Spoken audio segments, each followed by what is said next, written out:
से दिनर घटना मते काली परि लगुछि।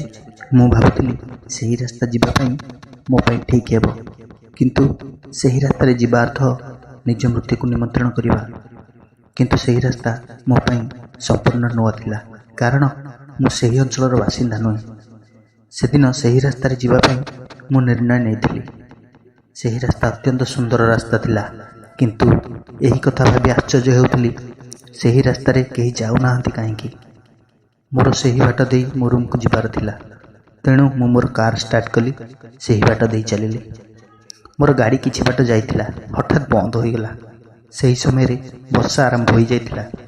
मु गाड़ी स्टार्ट करबाकू चेष्टा करुथिली, किंतु गाड़ी स्टार्ट हेबार ना नेउ नथिला। बहुत चेष्टा करी विफल हेली। किंतु गोटे कथा मते संपूर्ण आश्चर्य लगथिला। या पूर्व मोर कार केबे भी खराब होई नथिला, कारण मु नुआ गाड़ी नेइथिली। किंतु सेही रोड रे गाड़ी प्रथम थर पई खराब हैला। मते किछि भी बुझा पड़ु नथिला। एपटे वर्षा तार कराल रूप देखेबा आरंभ करि जाइथिला। मु व्यतिव्यस्त होई पड़ुथिली, कारण सेही रास्ता रे साहाय्य पई मु केबे भी आशा रखि नथिली।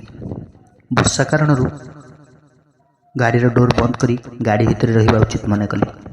प्राय 15 मिनिट बसी रहिबा परे चिंता कली, देखिबा आउ थरे चेष्टा करिबा, जदि भगवान को दयारु स्टार्ट हो जाए। 2-3 थर चेष्टा करिबारु गाड़ी भगवान को दयारु स्टार्ट हो गला। मन मध्य भगवान को धन्यवाद जणाई आगू बढ़ी। वर्षार परिमाण बढ़ी बढ़ी चली थाए। बिजुलीर चमकरे रास्तार दुई पार्श्वर थिबा झंकालिया गछगुड़िक हल्का दृश्यमान हेउथाए। किछि बाट जिबा परे देखिबाकू पाइली दूरରୁ जणे केही छिड़ा हेबार। वर्षा कारणरू स्पष्ट देखा जाउ नथाए। मते काहेकि के जानी टिके डर लागिबाकू लागिला। गाड़ी तार पाखापाखि हेबारू जଣା पड़िला जणे वृद्ध लोक धड़ा उताटिए पिंधिଥାଏ। देखिबाकू बहुत अजीब देखा जाउଥାଏ। चमदड़ धुड़ू आखि करोड़ को पशि जाइछि। धड़ा दाढ़ी रे पाटी दिसु नथाए। वर्षा संपूर्ण भिजी सारी थाए। आ गाड़ी अटकाइबाकू इशारा करुଥାଏ। मु गाड़ी रखिदे पचारिली, मौसा एते राति एकुटिया कौन करुचंती, कुआड़े जीवे?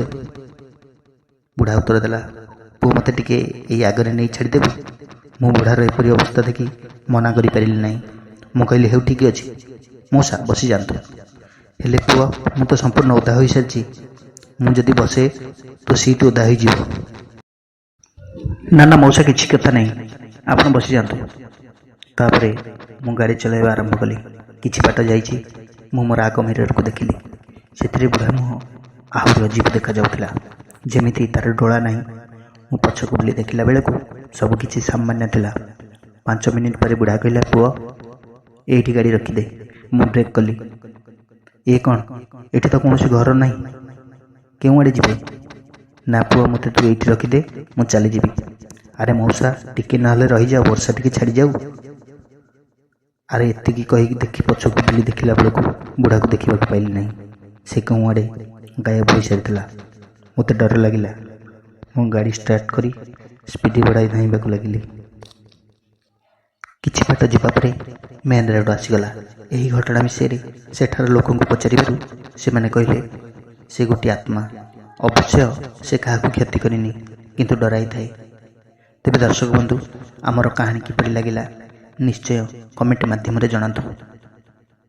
भिडियोटी को शेयर करंतु, लाइक करंतु एवं आम चैनल को सब्सक्राइब कर दियंतु।